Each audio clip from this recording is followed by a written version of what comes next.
Assalamualaikum warahmatullahi wabarakatuh. Alhamdulillah wassalatu wassalamu ala rasulillah Sayyidina wa maulana Muhammad ibni Abdillah wa ala alihi wa sahbihi wa man tabi'ahu wa mawalah.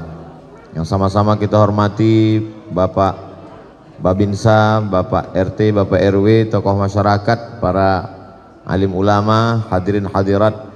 Insyaallah kita semua dimuliakan Allah Subhanahu wa taala. Amin ya rabbal alamin. A'udzubillahi minasyaitonir rajim. La tus'alunna yauma idzin 'anin na'im. Nanti kamu semua akan ditanya tentang nikmat. Jadi kalau sudah cerita nikmat tidak bisa dihitung. Wa in ta'uddu ni'matallahi la tuhsuha. Kamu tidak bisa menghitungnya. Tidak ada yang bisa menghitung berapa kedipan mata, berapa hembusan nafas, berapa langkah kaki, berapa hayunan tangan, berapa tetes darah yang dicuci oleh buah pinggang. Semuanya itu, dan memang kita tidak disuruh untuk menghitung. Kita hanya disuruh untuk mensyukurinya dan mempertanggungjawabkannya di hadapan Allah nanti. Dan di antara yang akan dipertanggungjawabkan dan banyak orang tidak lulus adalah an umrihi fima afnah, umur. Bercerita tentang umur adalah waktu, dan terkait dengan waktu bertepatan kebetulan ini adalah awal-awal tanggal 1 bulan 1 2022. Mudah-mudahan setiap umur, usia, waktu yang diberikan ini bisa kita pertanggungjawabkan di hadapan Allah Subhanahu wa taala. Nanti akan ditanya ke kita, la tazalu qadama 'abdin, kaki manusia akan tetap tegak berdiri pada saat kita dibangkitkan di hadapan Allah, hatta yus'al, sampai dia disoal, sampai dia ditanya. Pertanyaan yang paling berat itu adalah masalah waktu. Apalagi di zaman sekarang, waktu kita habis oleh sosial media, waktu kita habis oleh grup WhatsApp, Instagram, TV, sinetron, drakor, sepak bola dan lain sebagainya. Kalau menang nggak apa-apa, udah habis waktu kalah pula. Mudah-mudahan timnas kita makin kuat, makin solid. Luar biasa supportnya. Pada kesempatan ini kita ingin sharing. Kebetulan saya mengunjungi keluarga saya di perumahan Bapak Ibu. Lalu kemudian besok subuh insyaallah di Masjid Az-Zikra Sentul. Kemudian setelah itu terakhir di Masjid Almarhum Kiai Haji Zainuddin MZ. Setelah itu saya pulang ke Pekanbaru Riau. Tadi malam live TV One untuk mengisi waktu supaya berkualitas, supaya dapat dipertanggungjawabkan di hadapan Allah. Apa yang bisa kita isi waktu ini? Pertama, kita isi dengan amal yang bersifat badan, yang bersifat fisik. Melangkahkan kaki ke masjid, badan. Sampai di masjid sholat, itu juga amal badan. Tegak, rukuk, sujud. Lisan juga termasuk bagian badan. Tasbih subhanallah, tahmid alhamdulillah, takbir Allahu Akbar. Masjidnya sudah bagus, sudah siap, sudah selesai. Maka tinggal kita isi saja dengan sholat berjamaah. Tidak ada kurangnya masjid ini. AC, kipas angin lengkap semua. Kalaupun mau dicari-cari kekurangan, paling-paling pembatasnya kaca. Ini pembatas kaca ini artinya orang masih bisa melihat. Jadi ditutup pakai kain. Karena kalau dilihat bapak ibu tak masalah, tapi kalau anak-anak muda dia masih melirik ke belakang. Ibu melihat kami di sini seperti melihat ikan dalam akuarium. Bapak Ibu yang dimuliakan Allah Subhanahu wa taala, tidak ada kekurangan, tinggal lagi kita datang sholat berjamaah. Adapun perempuan sholat berjamaah baik, tidak salah. Hadis yang mengatakan perempuan lebih baik sholat di rumah, lebih baik sholat di kamar, lebih baik sholat di tempat yang sempit. Hadisnya sahih, itu juga tidak salah. Kalau terjadi fitnah, maka perempuan tidak baik sholat di masjid. Tapi di perumahan ibu-ibu, bapak-bapak, keamanannya berlapis, security-nya banyak. Ustadz aja mau masuk diperiksa, apalagi maling. Nah, jadi tidak perlu khawatir. Jadi kalau sudah aman begini, silakan ibu-ibu mau sholat berjamaah, apalagi masjidnya diisi dengan pengajian-pengajian. Jangan sampai dari maghrib ke isya tidak ada pengajian. Hampa kosong, ini waktu berharga sekali, maka dibuatlah pengajian. Adapun ustadz, guru, di sekitar Parung Panjang banyak sekali para habaib, para asatiz. Cuman kalau bisa judulnya dibuat berkualitas, mulai pakai spesialisasi. Malam Senin, Ahad malam Senin kami belum bisa ngaji Pak Ustadz, masih weekend, masih libur. Oke. Senin malam Selasa akidah. Akidah ini harus diperkuat karena orang tidak diterima amalnya kalau akidahnya tidak benar. Jangan-jangan dia masih syirik, jangan-jangan akidahnya belum lurus menurut ahlu sunnah wal jamaah. Maka dikaji khusus masalah akidah. Jangan sampai akidah kita tidak betul. Kenapa kamu kelihatannya murung menghadapi tahun 2022 ini? Inilah Pak Ustadz, nampaknya siu saya tidak baik tahun ini. Siapa yang bersiu monyet, rezekinya burung beruntung Pak Ustadz. Masih percaya? Monyet aja udah nggak percaya? Dia masih percaya dengan yang begitu. Kita diajarkan akidahnya benar. Bismillahirrahmanirrahim. Tu'alallah la haula wala quwata illa billah. Yang ada usaha bisnis, terus sholat kepada Allah, minta iyyaka na'budu wa iyyaka nasta'in. Yang kebetulan ada usaha, apapun nama usahanya, maka ini luar biasa. Dan tadi kami makan siang di sini luar biasa. Ada puding, ada makanan, ada, dan semuanya produk ibu-ibu, dan semuanya sudah di endorse. Anda mau puding, hubungi nomor kontak berikut ini. Anda mau kue, hubungi berikut ini.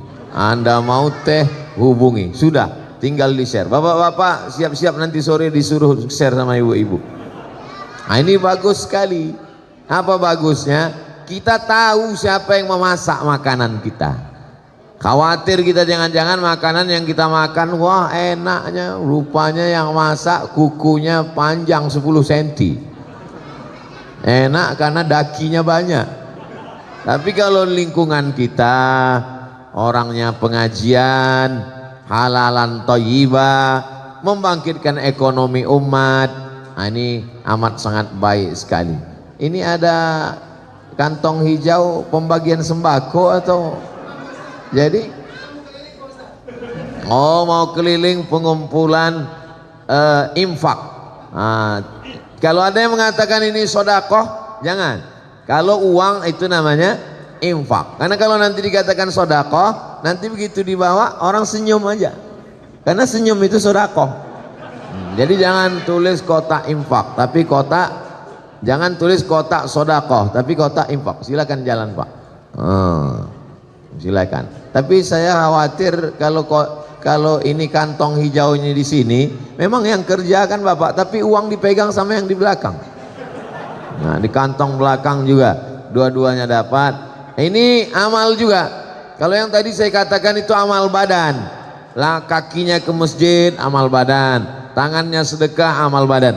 Adapun kantong ini namanya amal harta.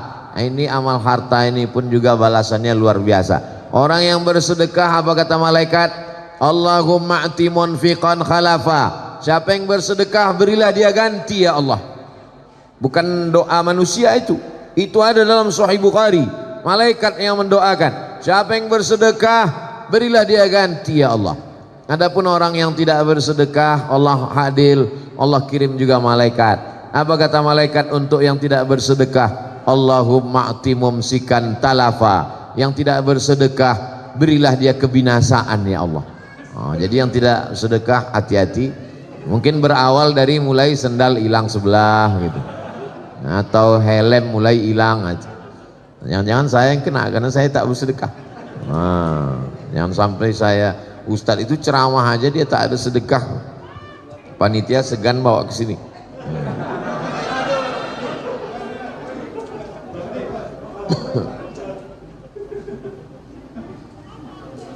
Untung bawa dompet. Biasanya saya kalau ada sedekah saya sengaja tak bawa dompet. Mudah-mudahan apa yang kita berikan hari ini belum lagi. Masalul ladzina yunfiquna amwalahum fi sabilillah. Perumpamaan orang yang bersedekah di jalan Allah kamatsali habbah, seperti satu benih, satu biji, ambatat sab'a sanabil, tumbuh 7 cabang, wa fi kulli sumbulatin mi'atu habbah, dalam satu cabang 100. Satu yang kita tanam tadi tumbuh 7 cabang, lalu satu cabangnya ada 100 menjadi 700. Wallahu yudha'ifu liman yasha, Allah melipat gandakan lebih banyak. Wallahu wasi'un alim, Allah akan berikan sesuai dengan kadar luasnya karunia Allah subhanahu wa ta'ala. Saya sampaikan tausiah ini lebih kurang 30 menit sebagai pengantar dialog. Nanti ada tanya jawab. Tadi saya sudah dikasih tahu Ustadz Somad, kita mau tanya jawab. Ibu bapak tinggal tulis aja di kertas. Yang mau menyampaikan langsung pakai mikrofon boleh juga. Kalau grogi, mana tahu nanti gemetar, tulis saja di kertas. Tapi kalau bisa pertanyaannya yang kira-kira menambah ibadah sama menambah amal. Nah, jangan pertanyaannya yang tidak mempengaruhi ibadah. Contohnya bumi peta apa bulat. Nah itu tak ada. Pak Ustadz, ini ada yang saya mau tanya, Nabi Adam sama Hawa nikah pak kuahnya siapa? Itu nggak usah lah ditanya. Tak ada hubungannya dengan ibadah. Iman tidak bertambah, kualitas ibadah juga nggak ngaruh. Jadi yang kita bahas itu kira-kira yang meragukan dalam pikiran kita. Inilah yang jadi masalah Pak Ustadz. Kami kalau Ustadz nggak ada, banyak yang mau kami tanyakan. Begitu Ustadz ada, hilang. Nah, banyak yang ngomong begitu. Itu memang udah kerja setan. SOS, standar operasional setan. Dia membuat kita lupa. Rakaat sholat pun kadang kita lupa. Nama Ustadz pun kita lupa. Siapa yang tausiah tadi? Ustadz siapa? Tapi kalau nama artis sinetron Korea ingat kita, India ingat kita, padahal aneh-aneh namanya. Tapi Ustadz paling mudah ingat nama saya. Qul huwallahu ahad, Allahus. Masya Allah. Amal mata itu melihat Quran. Quran di masjid kita ini bagus sekali, susunannya indah. Melihat dari susunannya nampaknya tak pernah dibaca. Wah, Ustadz ini suuzon. Ini Quran ini disusun bagus karena Ustadz mau datang. Sebetulnya morat marit ini susunannya kemarin.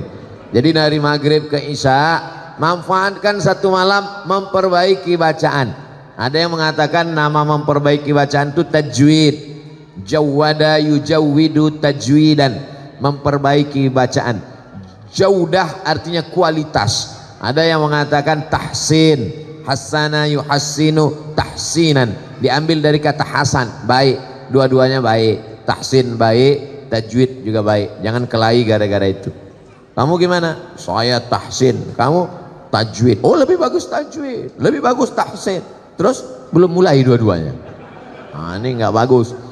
Ibu-ibu tajwid tahsinnya. Kalau perempuan gurunya perempuan, kalau laki-laki gurunya laki-laki. Saya termasuk yang tidak setuju kalau ibu-ibu ngaji tahsin gurunya laki-laki. Nanti ibu menyebutkan huruf menimbulkan fitnah. Mim mati ketemu dengan qaf, min qab, fa, tha, wa. Nah, itu bisa menimbulkan fitnah. Namanya baik tahsin, tapi perbuatannya tak baik. Cari guru perempuan. Ustadz sendiri laki-laki, kami pengajiannya perempuan. Kita tidak ada campur laki-laki dan perempuan. Laki-laki di depan, ibu di belakang. Bapak-bapak tidak melihat ibu, karena beliau melihat ke ustadz. Ibu juga melihat bapak-bapak cuma nampak tengkuknya aja. Tapi ustadz kan melihat ibu-ibu, nggak terlalu kelihatan. Bapak Ibu yang dimuliakan Allah Subhanahu wa taala. Jadi kita perbaiki bacaan sholat kita. Mungkin hurufnya belum tepat, mungkin idgham, ikhfa, gunnah, qalqalah. Belilah Quran yang ada tafsirnya. Ada Qurannya. Kenapa Ustadz dari tadi pegang masker terus? Ini kan direkam. Nanti ada haters yang komen, Somad ceramah nggak pakai masker. Ini masker. Yang namanya setan di mana-mana ada.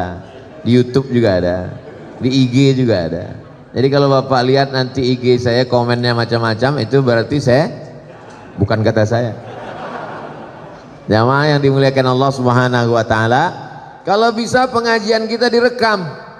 Siapapun nanti yang ngajar pengajian di sini direkam. Ini masjid apa musola? Masjid. Saya tahu, pura-pura nanya ya. Masa ada mimbarnya enggak masjid? Ada khutbah direkam, dibuat channelnya. Apa nama masjid kita? Darul Falah. Darul artinya rumah, Falah kemenangan, rumah kemenangan. Siapa saja yang masuk kemari pasti menang. Inilah rumah yang akan dicari 2024. Caleg-caleg mau ke sini semua. Karena mereka mau menang semuanya.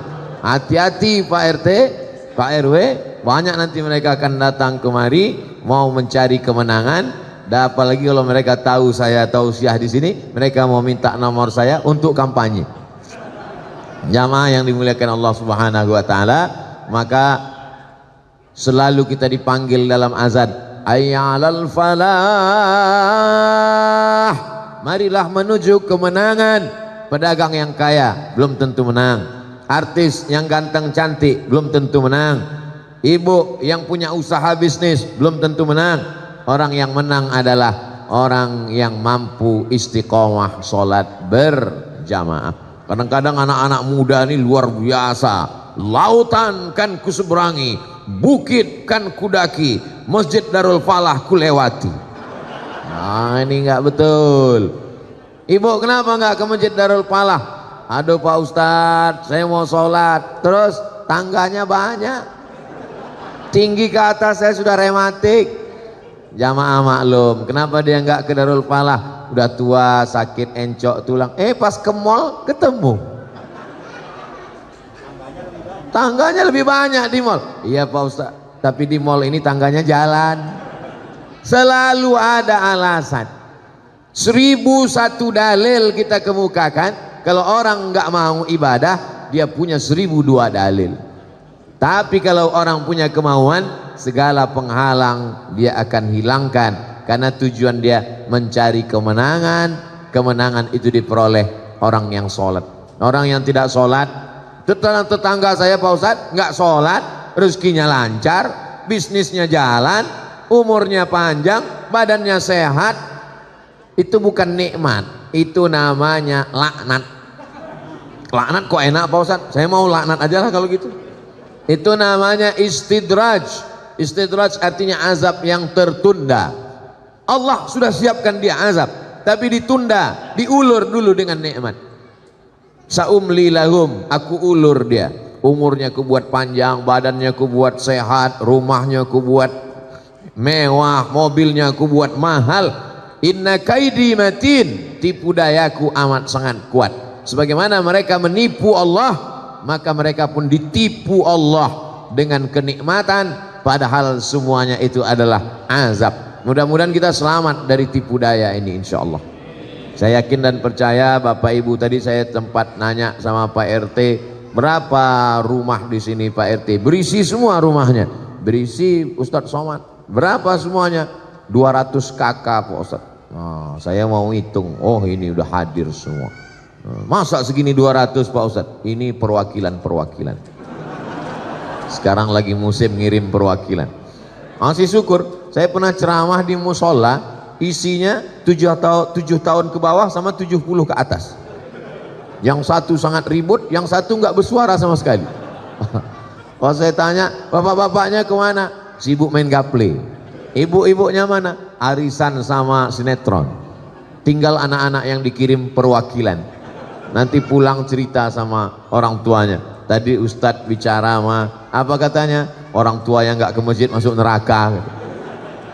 Jamaah yang dimuliakan Allah Subhanahu wa taala, anak-anak ini tidak bisa kita suruh pergi ke masjid, pergi ngaji. Terus dia nanya, "Papa kok nggak ke masjid?" Papa udah dewasa. Dia mesti kita bawa. Tangan ibu yang membawa anak, tangan bapak yang menenteng tangan anak, itu akan menjadi pelajaran yang luar biasa. Sejauh mata memandang dia akan terbang untuk kuliah S1, S2, S3, bisnis. Mungkin dia nyasar-nyasar hidupnya, tapi ada sampai saatnya nanti dia akan teringat, dulu ayah saya bawa tangan saya sholat maghrib ke Masjid Darul Falah. Dulu waktu itu kami 1 Januari 2022 pertama kali saya sama ayah ke masjid. Waktu itu ayah saya nggak pernah ke masjid. Dia dengar Ustadz Somad ke masjid, dia pun datang. Tapi itulah awal hidayah. Ini lebih baik daripada dunia dan seisinya. Ibu tidak ustazah, bapak tidak ustadz, profesor, doktor, bukan kiai, bukan guru agama, tapi mengajar anak Al-Fatihah. Sikit saja yang diajar Al-Fatihah, tapi Al-Fatihah itu dibaca anaknya. Subuh Al-Fatihah, zuhur Al-Fatihah 4 kali, asar Al-Fatihah 4 kali, maghrib Al-Fatihah 3 kali, malam isya Al-Fatihah, tahajud dia baca Al-Fatihah. Itu guru yang luar biasa. Kalau tidak bisa ngajar Al-Quran, ajarkan Al-Fatihah. Ngajar Al-Fatihah pun tak bisa, nanti khawatirnya dibacakan Al-Fatihah.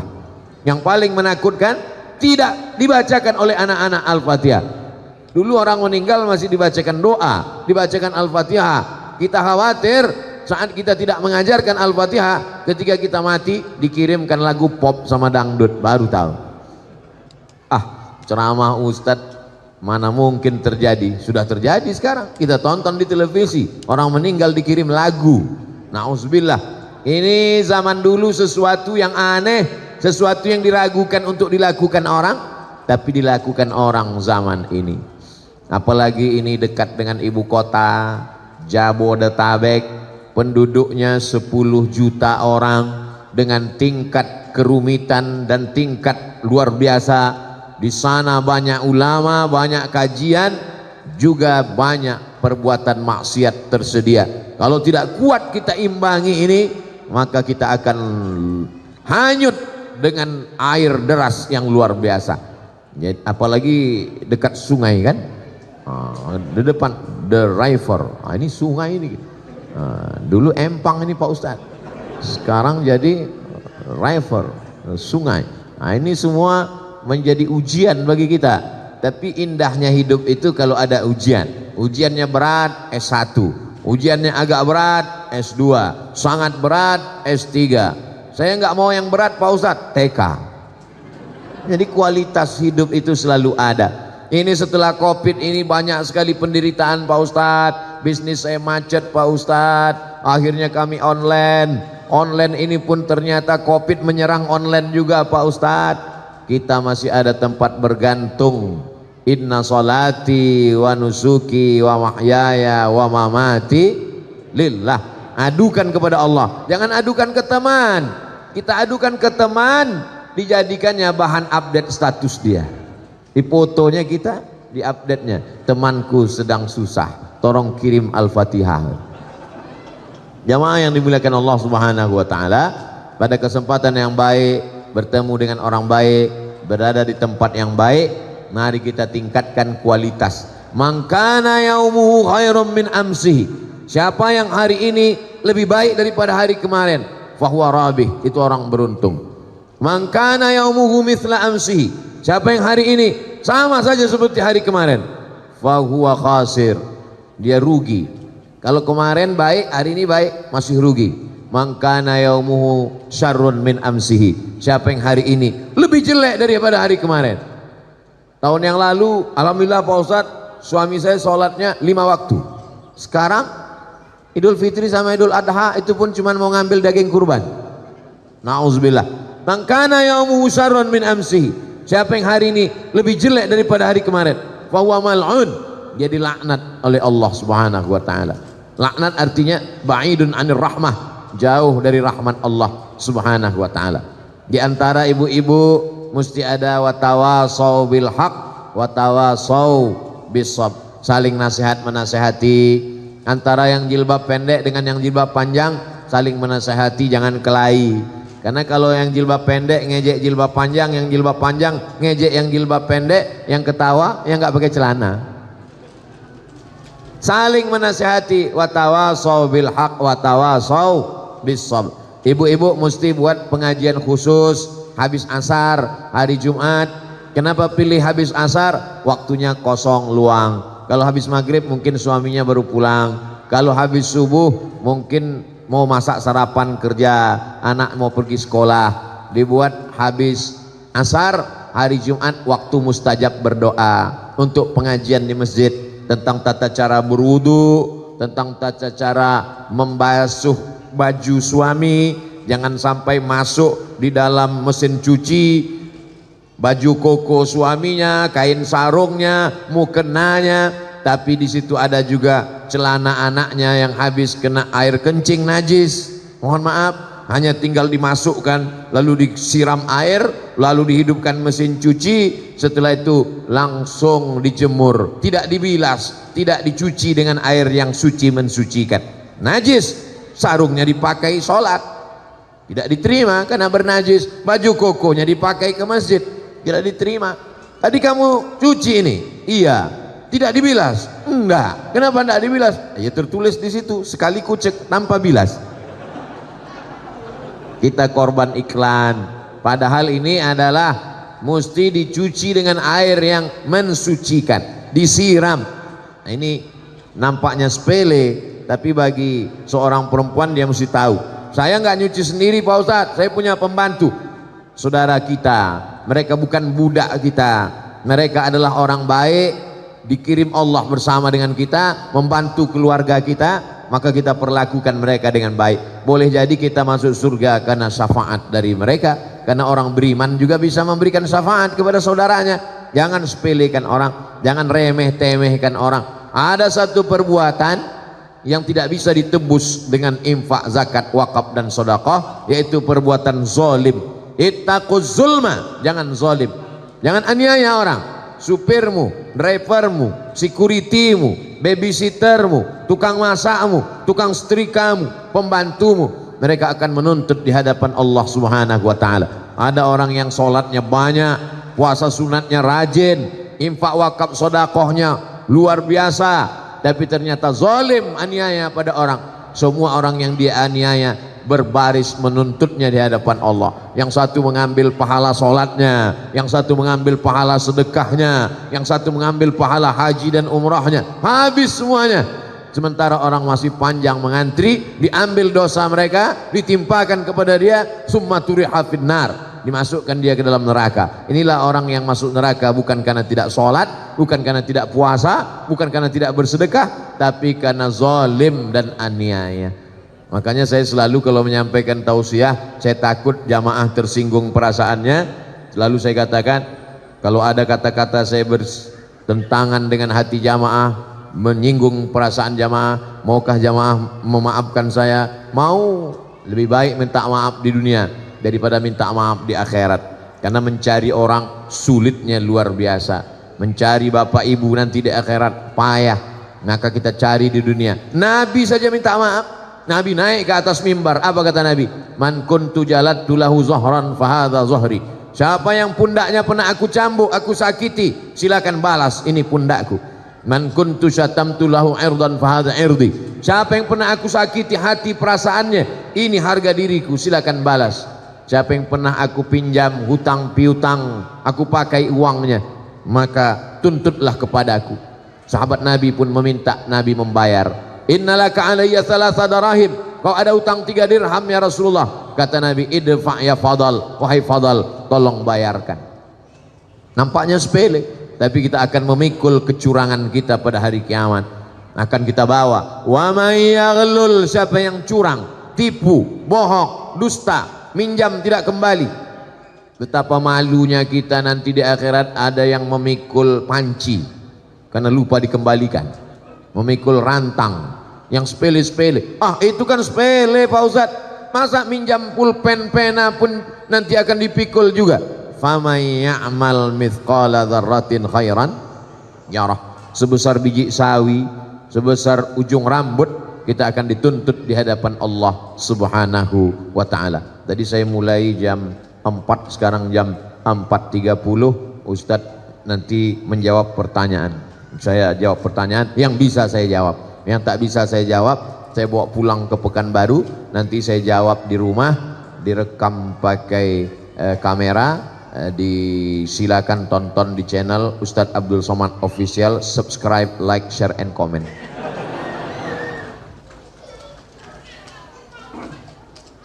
Apakah orang tua bertanggung jawab terhadap anak yang mabuk, yang sakau, yang pacaran, yang minum khamar? Kullukum ra'in, setiap kamu adalah pemimpin. Wa kullukum mas'ulun ar-ra'iyatih, setiap kamu akan ditanya tentang yang kau pimpin. Saya akan ditanya tentang anak saya. Maka anak keponakan saya laki-laki, adik saya laki-laki, adik laki-laki punya anak perempuan. Kalau dia meninggal, adik saya yang menjadi walinya. Maka adik keponakan perempuan saya wajib masuk pesantren. Karena kalau bapakmu meninggal, aku walimu. Aku yang menikahkanmu nanti. Aku tanggung jawab di hadapan Allah Subhanahu wa taala. Bapak laki-laki punya saudara kandung laki-laki, punya anak perempuan. Maka kalau meninggal bapaknya, bapak akan menjadi walinya. Maka kita bertanggung jawab di hadapan Allah. Anak keponakan saya wajib masuk pesantren karena saya tak sanggup mendidik mereka. Benteng pertahanan umat Islam, akidah Ahlussunnah wal Jamaah, bisa hafal Quran, selamat dari pergaulan bebas, selamat dari narkoba, selamat dari sekuler, selamat dari liberal, selamat dari aliran sesat. Pesantren, masukkan anak ke pesantren. Yang sudah memasukkan, alhamdulillah. Yang belum memasukkan, insya Allah. Sudah dikasih tahu nggak juga mau masukkan, innalillah. Kalau sudah dimasukkan ke pesantren, sudah dididik, tetap juga dia buat dosa, kita tidak tanggung jawab. Wala taziru waziratu wizra ukhra, orang tidak menanggung dosa orang lain. Tapi kita sampai mati tetap amar ma'ruf nahi mungkar. Jangan diam. Bu, anaknya saya bawa nonton ya. Jangan. Sebentar aja bu, ke Parung Panjang, nanti saya belikan mie ayam sama bakso. Bawalah. Betapa murahnya harga anakmu. Padahal kau mengandungnya 9 bulan 10 hari. Di Parung Panjang ngandung masih 9 bulan 10 hari. Alhamdulillah. Di tempat lain ada yang 3 bulan lahir. Menyusukannya 2 tahun. Meregang nyawa melahirkannya. Kenapa dibiarkan sia-sia? Kita akan diminta tanggung jawab di hadapan Allah. Tapi jangan gara-gara ini lalu takut punya anak. Silakan punya anak, karena anak bisa menolong. Rabbi habli minas sholihin. Itu pertanyaan-pertanyaan. Ada lagi? Habis? Itu baik.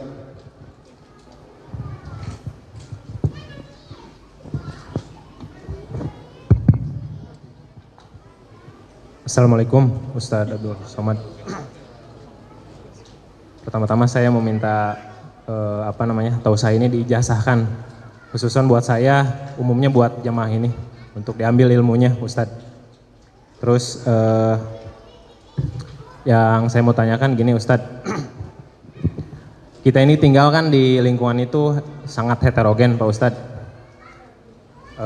multi agama lah di sini banyak ya.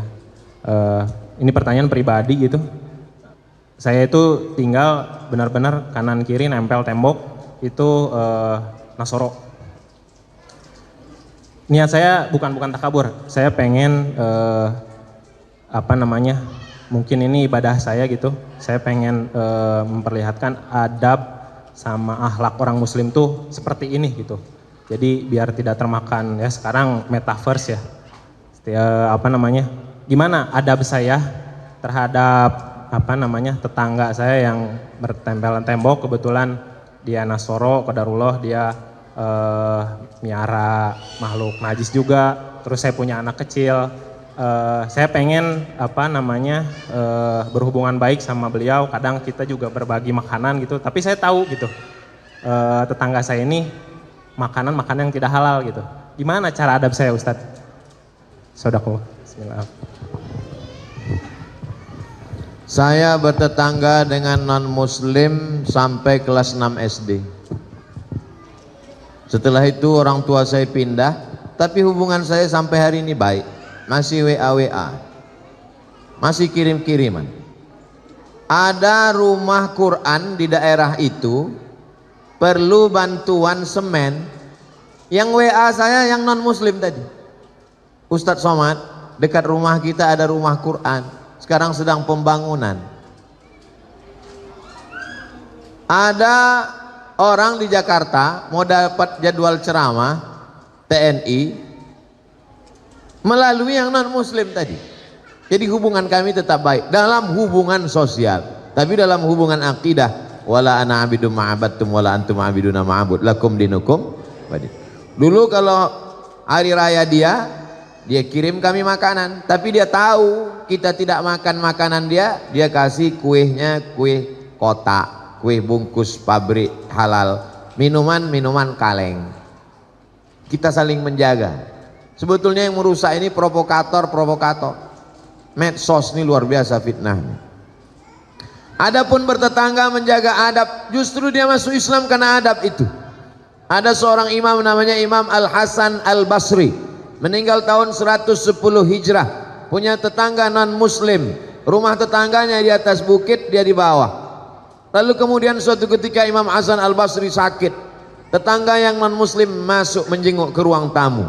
Hasan Basri mana? Dia di kamar. Tetangganya masuk ke kamar. Sampai di kamar, di pojok rumah ada ember. Tetangganya nanya, itu air apa Hasan Basri? Itu air dari atas. Kalau nggak salah itu pojok kamarmu pas WC saya. Sudah berapa lama kamu nampung air ini? Isrun sana, 20 tahun sudah aku tampung. Agama apa yang mengajarkanmu selembut ini Hasan Al-Basri? Saksikanlah wahai Hasan Al-Basri. Asyhadu an la ilaha illallah wa asyhadu anna Muhammadar Rasulullah. Kisah ini ada dalam kitab Gharaib wa Taraib, ditulis oleh Syekh Abu Amr Al-Misri.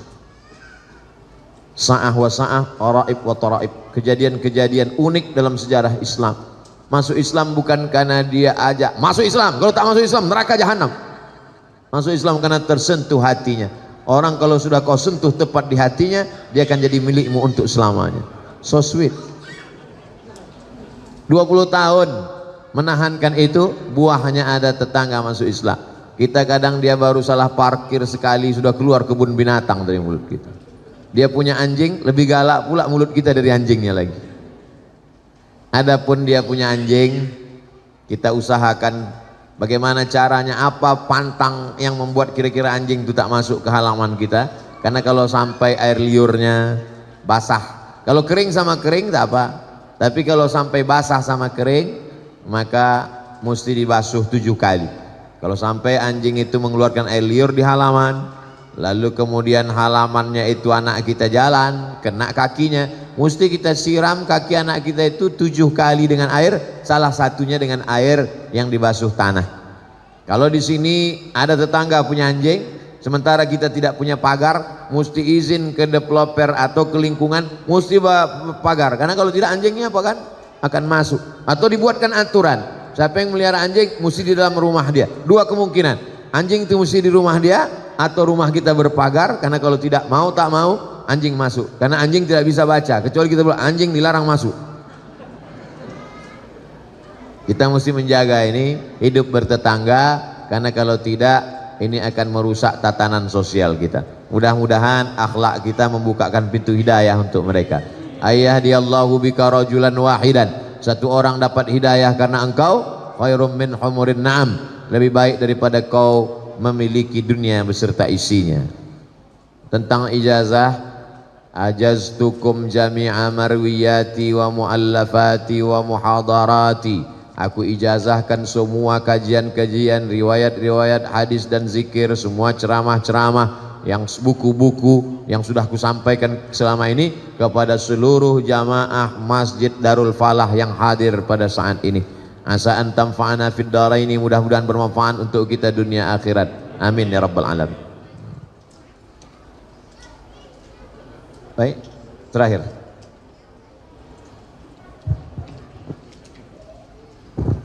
Assalamualaikum warahmatullahi wabarakatuh. Waalaikumsalam warahmatullahi. Mohon maaf, insya Allah ini terakhir Ustaz. Laki-laki dewasa keutamaannya tetap kepada ibunya. Bahkan ada riwayat ketika seorang lelaki ingin berjihad, tapi di rumahnya masih ada ibu yang harus dirawat, Rasul menyuruh dia untuk pergi ke merawat ibunya dibandingkan untuk berjihad. Artinya keutamaan ibu sangat luar biasa dipandang oleh Islam. Pertanyaannya adalah, ketika misalnya saya menginap di rumah ibu saya pada saat sholat subuh, ada keinginan saya untuk sholat di masjid, tapi ibu saya sangat ingin sekali bermakmum berjamaah dengan saya di rumah. Mana yang lebih utama? Saya tetap jalan ke masjid atau saya menyenangkan hati ibu saya untuk berjamaah di rumah? Terima kasih. Allahu a'lam bishawab. Assalamualaikum warahmatullahi wabarakatuh. Waalaikumsalam warahmatullahi wabarakatuh. Datang seorang laki-laki menjumpai Nabi Muhammad SAW. Ya Rasulullah, izinkan aku perang jihad fisabilillah, aku mau mati syahid. Kata Nabi, alaka min ummin, ibumu masih hidup? Ya, ada di rumah.